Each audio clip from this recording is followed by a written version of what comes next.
বিসমিল্লাহির রহমানির রহিম। আজকের এই মহতী অনুষ্ঠানে সম্মানিত সভাপতি, উপস্থিত মন্ত্রিপরিষদের সদস্য এবং উপদেষ্টা এবং জাতীয় সংসদ সদস্যবৃন্দ, বিশিষ্ট শিক্ষাবিদ, সিভিল সোসাইটির সদস্যবৃন্দ, অনলাইনে কানেক্টেড দেশের 64টি জেলায় সংযুক্ত বিভাগীয় কমিশনার, জেলা প্রশাসকবৃন্দ, উপস্থিত পুলিশ সুপারবৃন্দ, অবসরপ্রাপ্ত সম্মানিত শিক্ষক শিক্ষিকাবৃন্দ এবং উপস্থিত সকল উপস্থিতিবৃন্দ, আসসালামু আলাইকুম। অবশ্যই আমরা এখানে যারা উপস্থিত আছি বা যারা অনলাইনে কানেক্টেড, আমরা সকলেই বুঝতে পারছি যে আজকের এই অনুষ্ঠানটি একটি ব্যতিক্রমধর্মী অনুষ্ঠান। আজকের এই অনুষ্ঠানের মাধ্যমে দেশের বেসরকারি স্কুল, কলেজ এবং মাদ্রাসার অবসরপ্রাপ্ত 1 লক্ষেরও বেশি শিক্ষক শিক্ষিকা 2022 সালের পর, অর্থাৎ দীর্ঘ 4 বছর পর সরকারি দুটি ফান্ডের তাদের জমানো টাকার একটি অংশ ফেরত পেয়েছেন এবং পেতে যাচ্ছেন ইনশাআল্লাহ। এই দুটি তহবিলের একটি হচ্ছে বেসরকারি শিক্ষা প্রতিষ্ঠান শিক্ষক ও কর্মচারী কল্যাণ ট্রাস্ট এবং অন্যটি অবসর সুবিধা বোর্ড। এই দুটো তহবিলে জমানো টাকার একটি উল্লেখযোগ্য অংশ প্রাপ্তির মধ্যে দিয়ে 70,000-এরও বেশি শিক্ষক শিক্ষিকার জীবনে কিছুটা হলেও অনিশ্চয়তার অবসান হবে। সামগ্রিকভাবে 1,23,000 বোধ হয় 1,23,000 শিক্ষক। অবসরপ্রাপ্ত শিক্ষকদের এই অনুষ্ঠানে আজ আমি গভীর শ্রদ্ধার সঙ্গে স্মরণ করতে চাই মরহুমা খালেদা জিয়াকে। খালেদা জিয়ার প্রতি জানাই বিনম্র শ্রদ্ধা, কারণ অবসরপ্রাপ্ত শিক্ষক কল্যাণে তার উদ্যোগেই 1991 সালে বেসরকারি শিক্ষা প্রতিষ্ঠান শিক্ষক ও কর্মচারী কল্যাণ ট্রাস্ট এবং আবারও তারই উদ্যোগে 2002 সালে অবসর সুবিধা বোর্ড প্রতিষ্ঠিত হয়েছিল। তিনি এই তহবিলের সরকারি ফান্ড থেকে প্রথমে 14 কোটি টাকা বরাদ্দ দেন এবং পর্যায়ক্রমিকভাবে 89 কোটি টাকার ফান্ড গঠন করে এই তহবিলের ভিত্তিকে সুদৃঢ়ভাবে স্থাপন করে। উপস্থিতিবৃন্দ, আপনাদের হয়তো অনেকেরই জানা আছে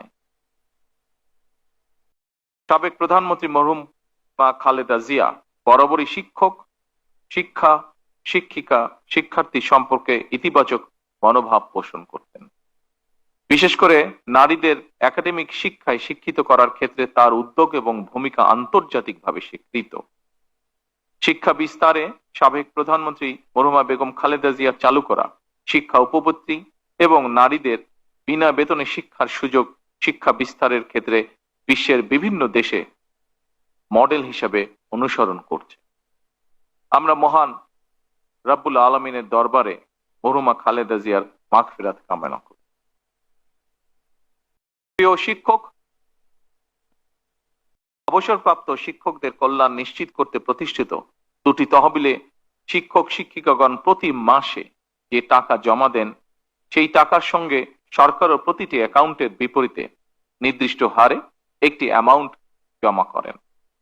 এর উদ্দেশ্য হলো দীর্ঘ চাকরি জীবন শেষে অবসরে যাওয়ার সময় প্রত্যেক শিক্ষক শিক্ষিকা যাতে একটি ভালো অ্যামাউন্ট হাতে পান। উদ্দেশ্য মহৎ হলেও দুর্ভাগ্যের বিষয় হচ্ছে চাকরি জীবন শেষে অবসরে গিয়ে এই টাকা উত্তোলন করতে শিক্ষক শিক্ষিকাদেরকে নানা ধরনের ভোগান্তি পোহাতে হয়েছে, যার একটি বাস্তব ভিডিও আমরা কিছুক্ষণ আগে দেখেছি। অত্যন্ত দুঃখজনক ভাবে বলতে হয়, এই টাকা উঠাতে গিয়ে, নিজেদের প্রাপ্য টাকা তুলতে গিয়ে তাদেরকে ঘুষ দেওয়ার অলিখিত নিয়মও পালন করতে হয়েছে বা বাধ্য হয়ে করতে হয়েছে। এই বাস্তবতায় আজ আমরা শিক্ষক শিক্ষিকাদের কোন রকম ভোগান্তি ছাড়াই অনলাইনে তাদের প্রাপ্য টাকা যার যার ব্যাংক অ্যাকাউন্টে পাঠিয়ে দিতে সক্ষম হয়েছে। তার জন্য আমি আল্লাহ রাব্বুল আলামিনের দরবারে হাজারো শুকরিয়া আদায় করছি। শিক্ষক সমাজ যারা নীতি নৈতিকতা আর আদর্শের বাণী শিখে লাখো কোটি শিক্ষার্থীদের বড় করে তুলেন, তাদেরকেই যদি ঘুষ দিয়ে টাকা তুলতে হয় কিংবা অফিসে ঘুরে ভোগান্তি পোহাতে হয়, আমি মনে করি সেটি শুধু শিক্ষকদের হয়রানি নয়, বরং জাতি হিসাবে আমাদের হীনতাই প্রকাশ পায়। সম্মানিত উপস্থিতিবৃন্দ, অবসরকালীন সুবিধার টাকা আজ অবসরপ্রাপ্ত শিক্ষক শিক্ষিকাদের অ্যাকাউন্টে যত সহজে পৌঁছে দেওয়া হয়েছে, এই পুরো প্রক্রিয়াটি সম্পূর্ণ করার কাজটি কিন্তু অতটা সহজ ছিল না। কারণ পতিত পরাজিত বিতাড়িত ফ্যাসিবাদী সরকার যেভাবে ব্যাংক, বীমা সহ প্রতিটি সেক্টর থেকে লুটপাট করেছিল, সেই লুটপাটের কবল থেকে অবসরপ্রাপ্ত শিক্ষকদের স্বার্থ রক্ষায় গঠিত উল্লেখিত দুটি তহবিলও রেহাই পায়নি।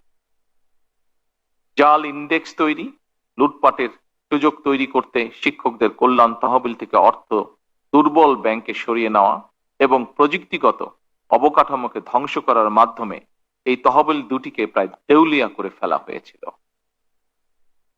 ফলে যে শিক্ষকগণ সারা জীবন শিক্ষার আলো ছড়াতে নিজেদের জীবনের সোনালী সময় পার করে দিয়েছেন, জীবনের এই প্রান্তে এসে তাদের চরম আর্থিক অনিশ্চয়তার মুখোমুখি হতে হয়েছে।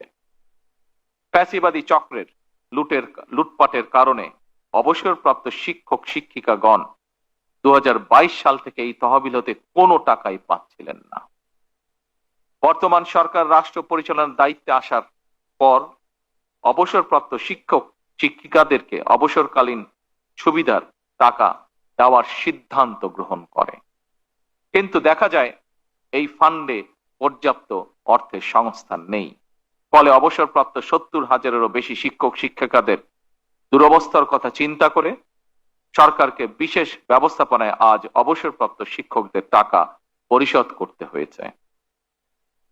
আমি আজ এই অনুষ্ঠানে একটি কথা তুলে ধরতে চাই।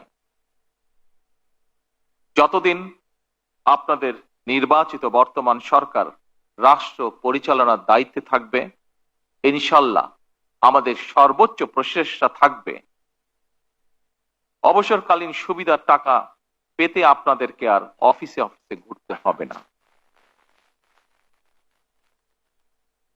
আমাদের সর্বোচ্চ চেষ্টা থাকবে ইনশাল্লাহ আর কোনো ভোগান্তি আপনাদেরকে পোহাতে হবে না এই সংক্রান্ত বিষয়।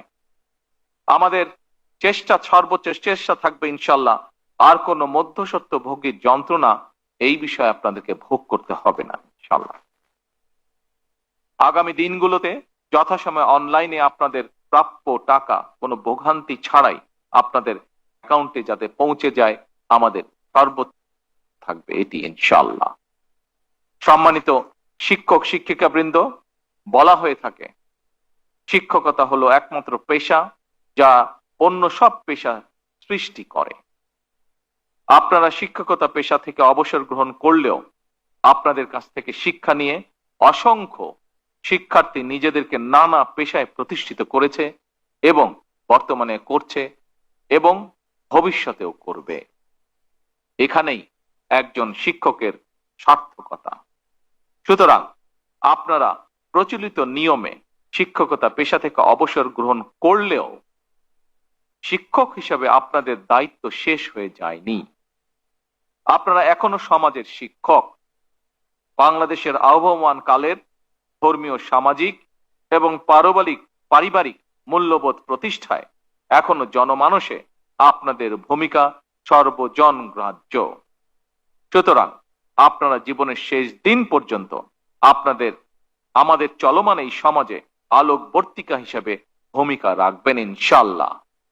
এই প্রত্যাশা ব্যক্ত করে এবং আপনাদের সুস্বাস্থ্য কামনা করে আমার বক্তব্য শেষ করছি। আসসালামু আলাইকুম। আল্লাহ হাফেজ। বাংলাদেশ জিন্দাবাদ।